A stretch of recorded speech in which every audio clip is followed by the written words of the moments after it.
Parliament ఎన్నికల ప్రచారంలో Congress party దూకుడుగా వెళుతోంది. నియోజకవర్గ వ్యాప్తంగా ఎక్కడికక్కడ నాయకులు కార్యకర్తలు ముమ్మర ప్రచారాన్ని నిర్వహిస్తున్నారు.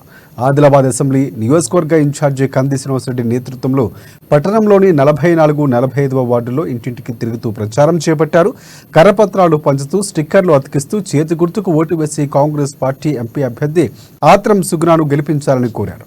ఇక కాలనీలో కంది శ్రీనివాసరెడ్డి కుట్టు మిషన్లు తొక్కి వాటర్ ప్లాంట్లు శుభ్రం చేసి టీ స్టాల్లో ఛాయ్ పోస్తూ ఓటర్లను ఆకర్షించారు.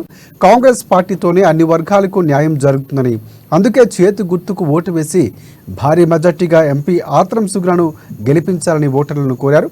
ఈ కార్యక్రమంలో మాజీ జెడ్పీటీసీ కొన గంగాధర్, కాంగ్రెస్ పార్టీ జిల్లా మహిళా అధ్యక్షురాలు మంజుకట్ల ఆశమ్మ, కాంగ్రెస్ పార్టీ సీనియర్ నాయకులు బాయనువార్ గంగారెడ్డి, లోకా ప్రవీణ్ రెడ్డి, కౌన్సిలర్లు కలాల శ్రీనివాస్, రషీద్ ఉల్ హక్, పట్టణ అధ్యక్షులు గుడిపల్లి నగేష్, కాలనీ వాసులు సయ్యద్ షాహిద్ అలీ, అంజద్ ఖాన్, ప్రేమల అరుణ్, నాయకులు యాళ్ల పోతారెడ్డి, తుమ్మల చందు, ఖయ్యం, నిమాల ప్రభాకర్, దయాకర్ తదితరులు పాల్గొన్నారు.